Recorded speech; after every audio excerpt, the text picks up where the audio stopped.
Terima kasih pemirsa, Anda masih menyaksikan iNews Gorontalo. Pemirsa, belasan tenaga kesehatan yang bekerja di Puskesmas Dungalio, Kecamatan Bongomeme, mendatangi kantor Dinas Kesehatan Kabupaten Gorontalo untuk memprotes kebijakan pemerintah daerah yang menonaktifkan nama mereka sebagai tenaga kontrak. Belasan nakes ini menilai pemutusan tenaga kontrak tersebut dinilai sepihak dan tanpa alasan jelas. Sebanyak 13 tenaga kesehatan di Puskesmas Kecamatan Dungalio mendatangi kantor Dinas Kesehatan Kabupaten Gorontalo. Belasan tenaga kesehatan ini mendatangi kantor Dinas Kesehatan mempertanyakan nasib mereka karena diberhentikan secara sepihak sebagai tenaga kontrak Puskesmas. Padahal para tenaga kesehatan ini mengaku sudah mengikuti ujian perpanjangan kontrak sejak tahun 2020 hingga tahun 2021. Namun pengangkatan sebagai tenaga kontrak tak kunjung mereka terima. Bahkan ada sejumlah nakes yang sudah mengabdi dari 5 tahun hingga 11 tahun, serta sudah memiliki surat tanda registrasi atau STR sebagai syarat masuk tenaga kontrak.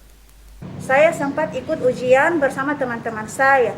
Kami memiliki STR yang masih aktif.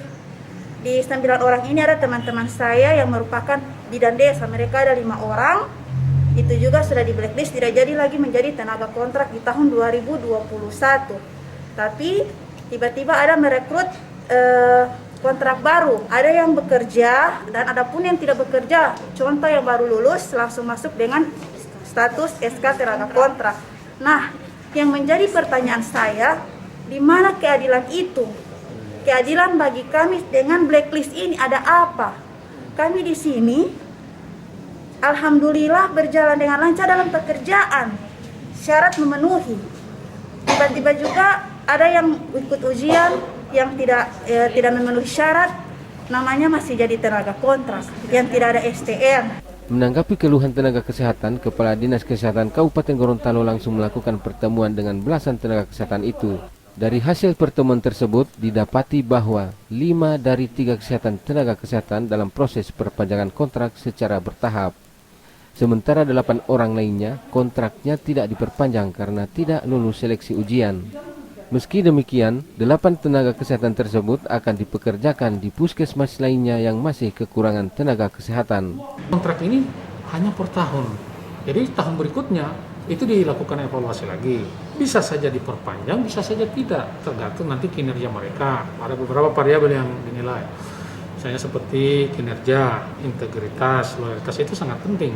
Loyalitas di dalam pelaksanaan tugas atau melayani masyarakat. Nah, tentunya di dalam evaluasi ini itu menjadi ranah daripada BKD, di ranah BKD untuk menilai apakah seseorang layak diperpanjang dan tidak. Nah, untuk evaluasi pun ini sudah berlangsung selama 2 tahun. Terkait dengan kedatangan mereka yang 13 orang dari Puskesmas Dungalio memang, bahwa dari 13 orang itu, 3 orang itu dipanggil tahap pertama. Jadi mereka harus bersabar, ini kan prosesnya masih jalan. Yang 2 orang itu di tahap kedua akan dipanggil. Saya sudah jelaskan, saya sudah sebut nama-namanya tadi itu.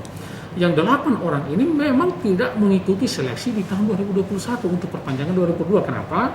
Karena di seleksi tahun 2020 kemarin mereka tidak lulus seleksi dan tidak diperpanjang di tahun 2021. Saat ini Dinas Kesehatan Kabupaten Gorontalo masih melakukan evaluasi terkait kinerja maupun kebutuhan tenaga kesehatan di seluruh puskesmas, terutama dalam menangani COVID-19. Burhan Undu, iNews Gorontalo memberitakan.